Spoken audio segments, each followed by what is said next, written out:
The courtroom was silent, except for the soft tapping of the gavel. The case that had everyone talking for weeks had finally begun to unravel in the most unimaginable way. On one side sat the defense, calm and composed, their focus unwavering. On the other, the prosecution stood ready, each word they spoke heavy with consequence. But today, all eyes were on a woman who had once been a star, a woman whose story was about to send shockwaves across the world. In the history of high-profile celebrity trials, this one stood out. It wasn't just about fame. It wasn't about the glittering world of music, fashion, and luxury. This was something else. Something much more troubling. A federal sex trafficking trial, with one of the biggest names in entertainment sitting in the defendant's chair, Sean Diddy Combs. And at the heart of it all was Cassie Ventura's testimony, a woman who had once been at the very center of his world. The courtroom buzzed with anticipation as Cassie, poised yet visibly shaken, took the stand. She was about to reveal the most harrowing details of a relationship that had been cloaked in secrecy for years. A relationship that, on the surface, appeared glamorous but, beneath it all, was filled with manipulation, control, and horrific abuse. Her words, each one carrying the weight of years of suffering, were about to expose the lengths to which one of the most powerful men in the music industry allegedly went to maintain his grip on her life and the unimaginable things she was forced to endure. Cassie's story wasn't just about betrayal, it was about survival. And as she began to speak, a stunned courtroom listened, hanging on every word as the truth started to come to light. Cassie's first revelation was beyond anything anyone had imagined.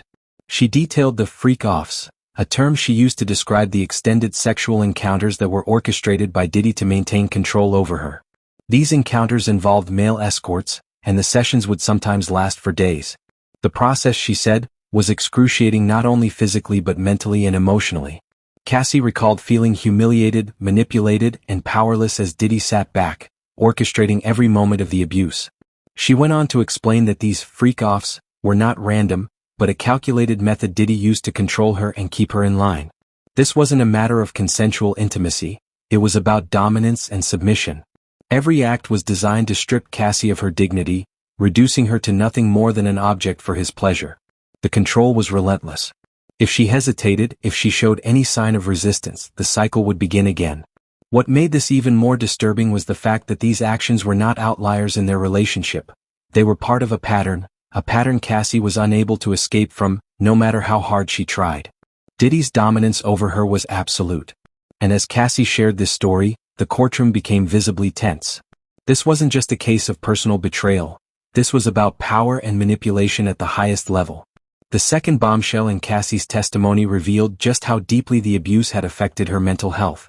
To survive the unbearable trauma, Cassie admitted to turning to drugs, specifically ketamine.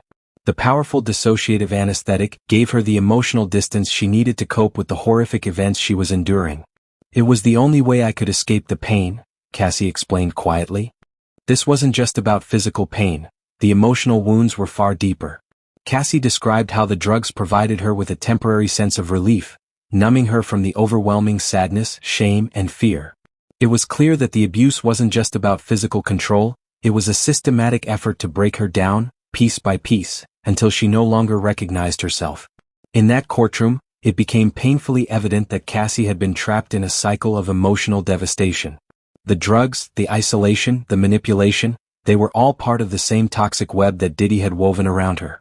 The more she spoke, the clearer it became. Cassie wasn't just a victim of physical abuse, she had been stripped of her autonomy, her sense of self, and her will to fight back. Cassie's third revelation was even more disturbing.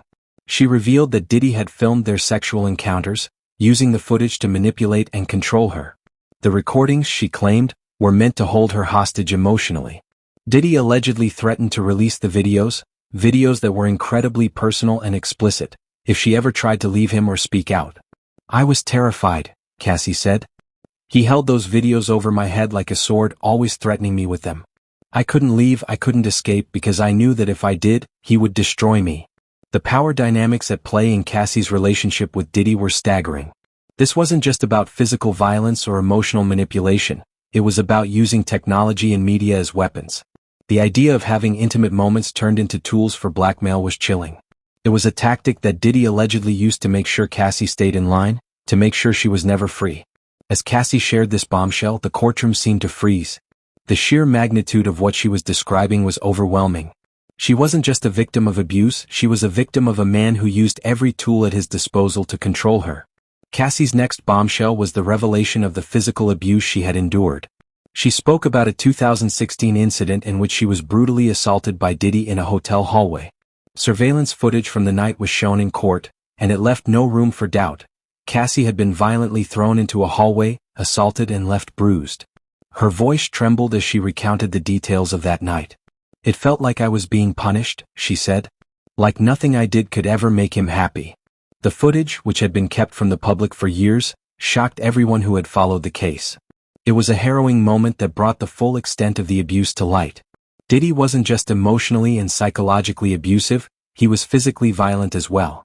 And as the footage was shown, it became clear that this wasn't an isolated incident. Cassie wasn't just a victim of control, she had been subjected to physical brutality that left deep scars. In one of the most disturbing moments of her testimony, Cassie described a traumatic event that occurred after she and Diddy broke up. She said that in 2018, during what was supposed to be a final meeting to gain closure, Diddy allegedly raped her. "It was supposed to be over," Cassie said. "But he wasn't done." It was terrifying. It wasn't just physical, it was something much darker. Cassie's recounting of the assault sent shockwaves through the courtroom. It wasn't just about a man who couldn't accept the end of a relationship. It was about the continued violation of her body and mind. Even after they had parted ways, Diddy still found a way to assert his dominance over her. The assault was a clear violation of Cassie's consent, her autonomy, and her rights as a human being. As Cassie continued, the reality of her manipulation became even clearer. Despite signing a lucrative 10-album deal, Cassie's music career was effectively controlled by Diddy. Only one album was ever released, and Diddy allegedly prevented her from pursuing her dreams. Cassie revealed how Diddy discouraged her from making music on her own, ensuring that she remained under his thumb. "I had no voice in my own career," she said. "It was his way or nothing." The revelation about Cassie's music career was another example of the toxic, controlling relationship she had endured. Diddy didn't just control her personal life, he controlled her professional life, keeping her from achieving the success she deserved. Cassie's testimony took an even darker turn as she spoke about the psychological toll the abuse had taken on her. She described feelings of depression and isolation, and how, in 2023, she had been so overwhelmed by the memories of the trauma that she contemplated suicide. "I didn't know how much longer I could take it," she admitted. "But my husband Alex saved me. He helped me see that I still had a future." Cassie's courage to speak about her mental health struggles was powerful. It wasn't just about physical scars, it was about the deep emotional and psychological wounds that lingered long after the abuse had ended. Finally, Cassie dropped the biggest bombshell of all, the $20 million settlement she had received from Diddy in 2023, in exchange for her silence. Cassie had been offered a deal to keep quiet about the abuse she had endured, but she rejected it. Instead, she filed the lawsuit that led to this federal trial. "I wanted people to know the truth," Cassie said. "I wanted to take back my power." The settlement, she explained, was a small part of her healing process. The real victory, she said, would come when she finally reclaimed her voice and her life. Cassie Ventura's testimony in the Diddy sex trafficking trial wasn't just about revenge, it was about reclaiming her power. Her courage in the face of unimaginable pain is something that will resonate with people for years to come. Her story is a reminder of how abuse, manipulation, and control can happen behind closed doors, even to those we admire. As the trial continues, we are sure to hear more bombshells drop. But one thing is clear, Cassie Ventura is no longer a victim. She's a survivor and her fight for justice is far from over. Cassie's story is one that needed to be told, and her bravery in speaking out will inspire many. As we continue to follow this trial and bring you updates, we promise to keep sharing stories that matter, shining a light on the truth, no matter how dark it may seem. If you found this story as eye-opening and emotional as we did, make sure to subscribe to Crime Network Files. We'll keep you updated with the latest developments, true crime stories, and all the shocking revelations you won't hear anywhere else. Don't miss out on what's coming next. Hit that subscribe button, stay with us, and let's uncover more stories together. Crime Network Files, we're committed to bringing the truth to light.